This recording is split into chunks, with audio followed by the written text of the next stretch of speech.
todos nós, você também deve ter ouvido que algo está acontecendo na Venezuela esses dias. E como sempre acontece nesses casos, somos inundados por notícias da grande mídia com seus próprios interesses. A começar com os mesmos refrões, com os conceitos criados para nos dar medo e não para nos informar. Surgem rapidamente palavras como repressão, ditadura, censura. Mas, como já estamos acostumados, os interesses de oligarquias, dos banqueiros, do Império Norte-Americano estão por trás dessas notícias. Vamos tentar fazer uma leitura mais profunda e entender o que realmente está acontecendo na Venezuela. É muito importante dar uma olhada na geopolítica.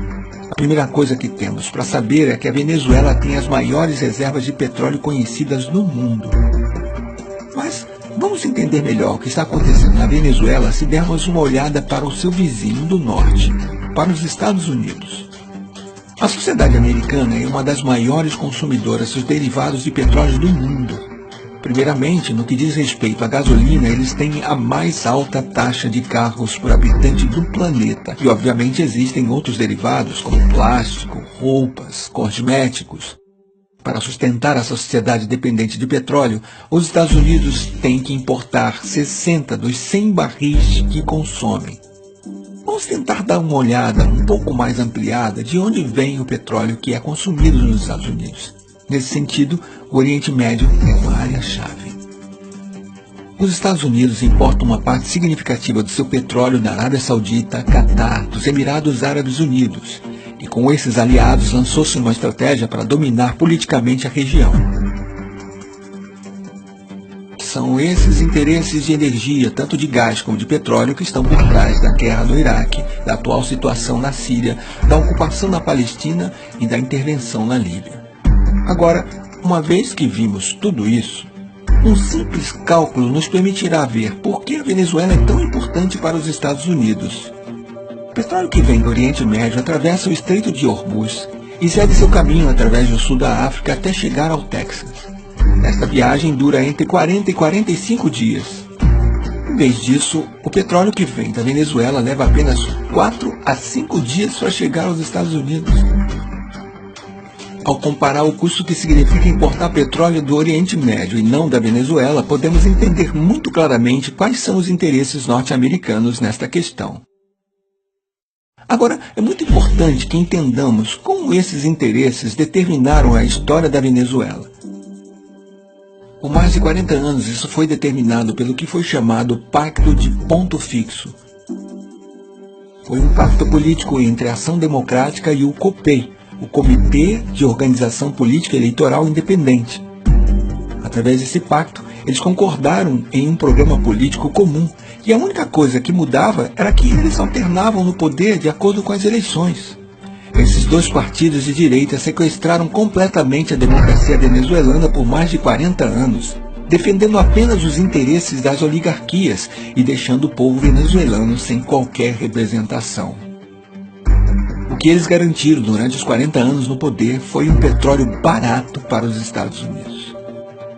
Isso causou muita pobreza ao povo, que começou a se manifestar cada vez mais forte. Em fevereiro e março de 1989, essas manifestações atingiram seu pico, até que foi chamado de Caracaço.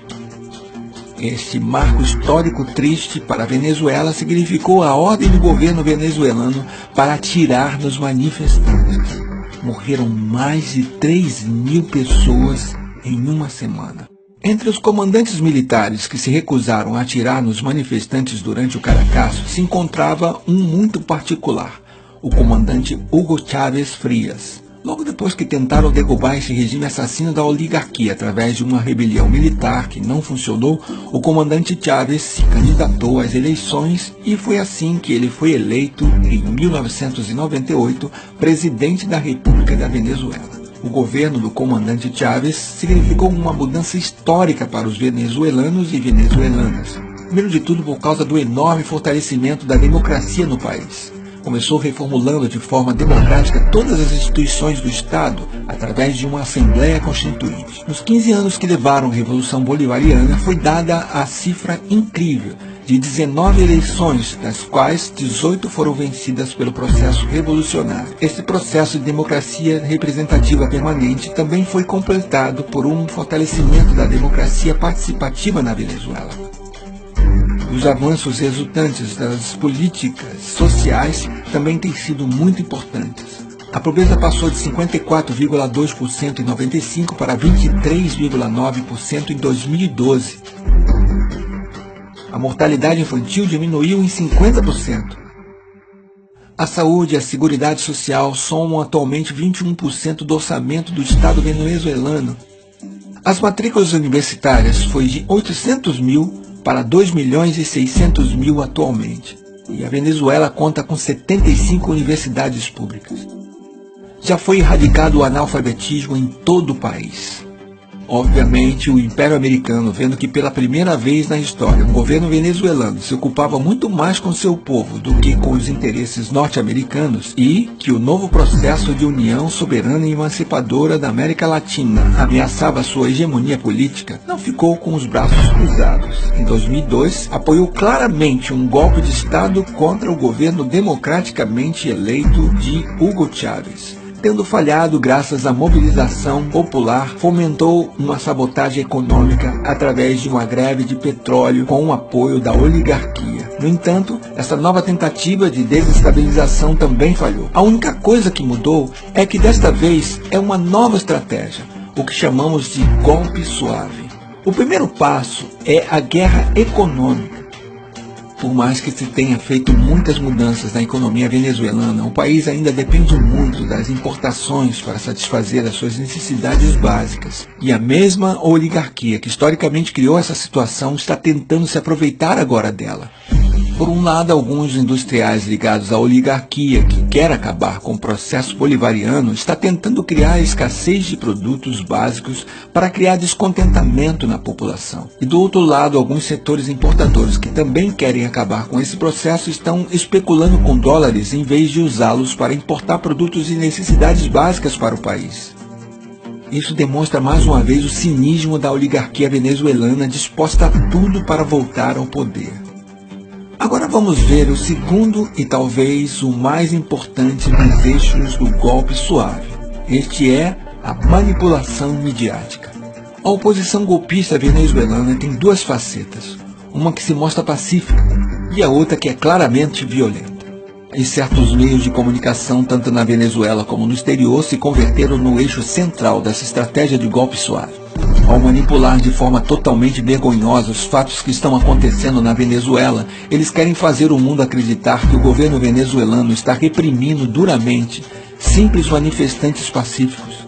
Mas esse roteiro nós já conhecemos e não cairemos mais facilmente nessa armadilha. Se olharmos um pouco mais para a história desses últimos anos na América Latina, nós percebemos que os Estados Unidos e as oligarquias não ficaram de braços cruzados na frente dos movimentos progressistas. Primeiro foi a tentativa fracassada de golpe na Venezuela em 2002. Infelizmente, em 2010, o golpe de Estado em Honduras se concretizou. Então foi a vez do Equador, onde felizmente a tentativa de golpe de Estado em 2010 falhou. Mas isso não terminou e o governo paraguaio de Lugo não teve tanta sorte. E em 2012, ele estava derrubado por um golpe de Estado parlamentar. Em 2012 e recentemente em 2014, também foram denunciadas tentativas de golpe de Estado na Bolívia. Em 2016, infelizmente, o Brasil foi vítima desse golpe parlamentar. Desta vez, na Venezuela, a história está tentando se repetir, mas o povo de lá não vai permitir. O povo latino-americano tem aprendido muito com o passado, por isso não vai mais deixar o Império Norte-Americano e as oligarquias locais conseguirem tirar o processo de mudança em que se encontram.